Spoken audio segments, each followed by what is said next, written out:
जय अंबे. जय अंबे. आज आहे ना आमच्याकडे सत्यनारायणची पूजा आहे. तर या बरं का सगळ्यांनी. आपण यांचा आता प्रसाद बनवायचा आहे आपल्याला. तर मग चला तर मग आपण प्रसाद बनवूया. आज आमच्याकडे सत्यनारायण भगवानांची पूजा आहे. आज आमच्याकडे सत्यनारायण भगवानांची पूजा आहे. श्रावणातली सत्यनारायण भगवानांची पूजा आहे. तर मग प्रसाद बनवते. तर प्रसाद फक्त शेजारी वगैरे मैत्रिणींना बोलवणार आहे. तर मग प्रसाद बनवते. तर आपण प्रसाद बनवूया आता आपण सत्यनारायण भगवानांचा. दर श्रावणामध्ये आम्ही पूजा ठेवतो. तर दर श्रावणात आता रवा टाकते. मोजून घेतला होता. आता तो हा सव्वाच्या पटीने घ्यायचा असतो ना आपल्याला प्रसादाला, तीर्थप्रसादाला बनवायचं आहे. तर आम्ही दर श्रावणामध्ये सत्यनारायण भगवानांची पूजा ठेवतो. माझ्या माहेरपासून पण आहे ही सुरुवात. तर मग मी तशी करते. आमच्या आजोबा आजी आजोबा करायचे, त्यांचं बघून आपण सगळे संस्कार घेतले पाहिजेत ना आपण. मग सत्यनारायण भगवानांची पूजा मस्त श्रावणामध्ये सोमवार शनिवार, मग गुरुजींना कधी वेळ आहे तसं बघून पण आपल्याला करावं लागतं ना. तर मग मी आता रवा चांगला भाजून घेणार आहे. ओके. बोलो सत्यनारायण भगवान की जय. चांगला खरपूस भाजून घ्यायचं आहे ना आपल्याला. मग चांगला भाजून घेते. गुरुजी यायच्या आत आपला प्रसाद झाला पाहिजे. पुरणपोळ्या पण करायच्यात. हे ड्रायफ्रूट होते ते पण थोडेसे भाजायला घेतले. आता मस्त भाजून झालाय आपला शिरा. घे तिला घे. रवा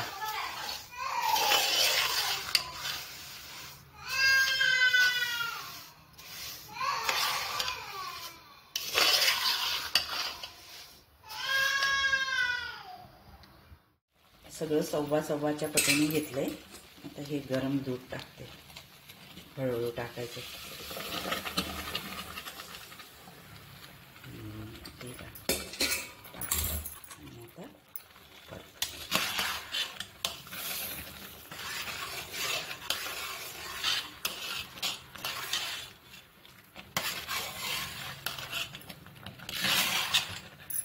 आता साखर टाकते. सव्वा पटीनेच घेतला. आता प्रसाद आहे म्हटल्यावर आपल्याला केळं टाकावं लागेल ना. आता हे केळं टाकते.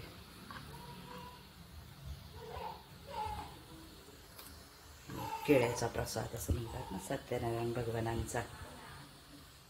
आता शेवटी वेलची पावडर. आता ही तुळशीची पानं ठेवायची. झाला प्रसाद आपला तयार. बोल सत्यनारायण भगवान की जय. प्रसाद झाला सत्यनारायण भगवानांचा. आता नैवेद्य बनवते. तर 5 पोळ्या बनवून घेते ना आधी. नाही का. पुरणपोळ्या केल्या. पुरणपोळ्या मस्त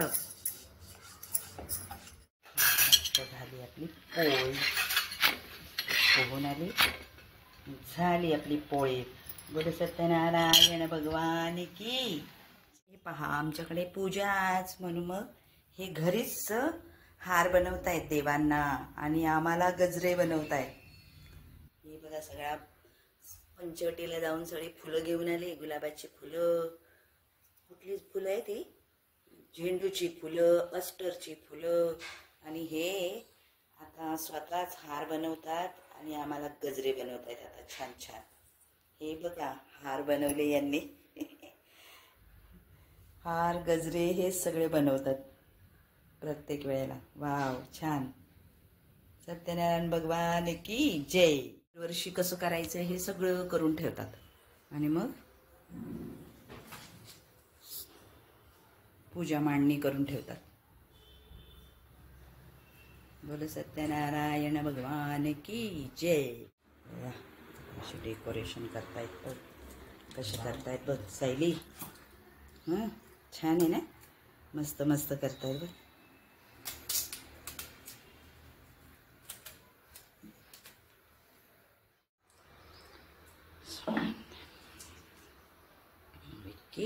विकीचे पप्पा.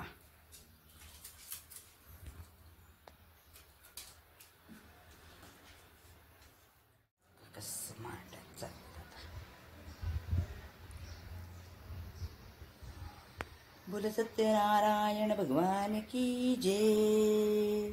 ओम केशवाय स्वाहा, ओम नारायणाय स्वाहा, ओम माधवाय स्वाहा, ओम गोविंदाय नमः, विष्णवे नमः, मधुसूदनाय नमः, त्रिविक्रमाय नमः, वामनाय नमः, श्रीधराय नमः, ऋषिकेशाय नमः, पद्मनाभाय नमः, दामोदराय नमः, संकर्षणाय नमः, वासुदेवाय नमः, प्रद्युम्नाय नमः, निरुद्धाय नमः, पुरुषोत्तमाय नमः, दोक्षजाय नमः, नारसिंहाय नमः, अच्युताय नमः, जनार्दनाय नमः, उपेन्द्राय नमः, हरे नमः, श्रीकृष्ण परमात्मने नमः।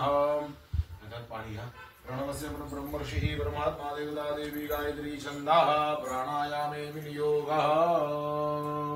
प्राणायाम करायचा, नाकाला हात लावा, म्हणायचे ओम नमो भगवते वासुदेवाय। आपो ज्योतिरसोमृतं ब्रह्मभूर्भुवस्वरोऽहम्। देवान् विप्रान् गुरून् वृद्धान् इष्टान् नमस्कृत्य शांतिसूक्तपाठः। आपली इष्टदेवता, कुलदेवता, आपले गुरु महाराज, माता पिता यांना नमस्कार करा।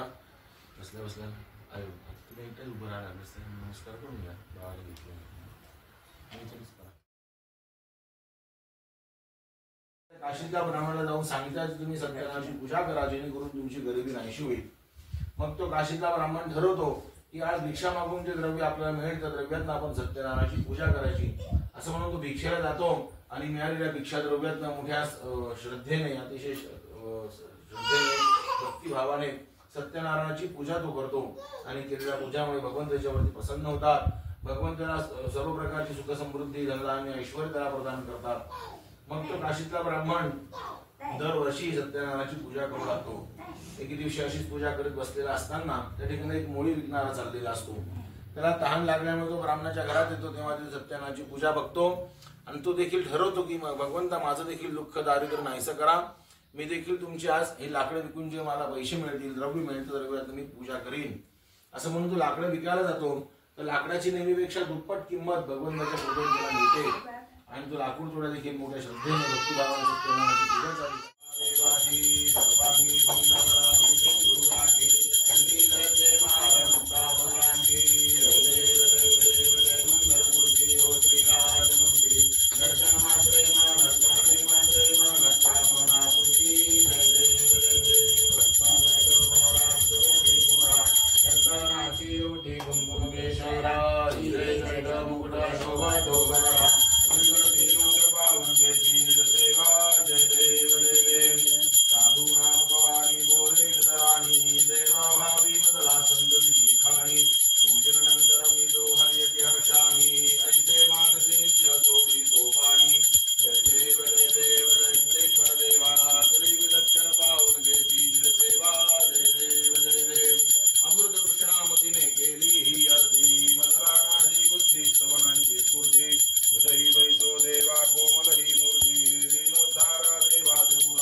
जय अंबे। खुश रहा, आनंदी रहा, आरोग्यपूर्ण रहा, हीच आई तुझ्या भवानीच्या चरणी प्रार्थना आणि सत्यनारायण भगवानांच्या चरणी प्रार्थना। सत्यनारायण श्रावणामध्ये प्रत्येकाने केला पाहिजे। सत्यनारायण भगवानांच्या कथा ऐकल्या पाहिजे, ऐकवल्या पाहिजेत आणि सत्यनारायणची पूजा अशी एकमेव पूजा आहे की ती सगळेजण करू शकतात। याला पैसे लागत नाही, खूप जास्त पैसे लागत नाही। 1.25 किलोचा बनवा, 1.25 किलोचा बनवा, 1.25 किलोचा बनवा, असा साधा सुद्धा प्रसाद करून फक्त याला प्रसादाला लागतो। म्हणून सत्यनारायण भगवानांची पूजा केल्यामुळे सगळं काही फळ मिळतं आणि सुख समृद्धी ऐश्वर्य, मुलांसाठी आपल्या सुख ऐश्वर्य प्राप्त होतं, त्यांना त्यांचं रक्षण होतं। असं हे सत्यनारायणचं व्रत आहे, ते श्रावणामध्ये नक्की सगळ्यांनी केलं पाहिजे आणि श्रावणातलं व्रत सत्यनारायणचं केल्यामुळे सत्यनारायण भगवान सगळ्यांना सगळ्यांच्या इच्छा पूर्ण करतात व प्रसन्न होतात. असं हे साधं आणि प्रत्येकाला परवडणारच असं म्हटलं पाहिजे की सगळ्यांना प्रत्येकाला परवडणारं आणि प्रत्येकाला फळणारं असं हे व्रत सत्यनारायण भगवानांची महापूजा. जय अंबे. जय अंबे.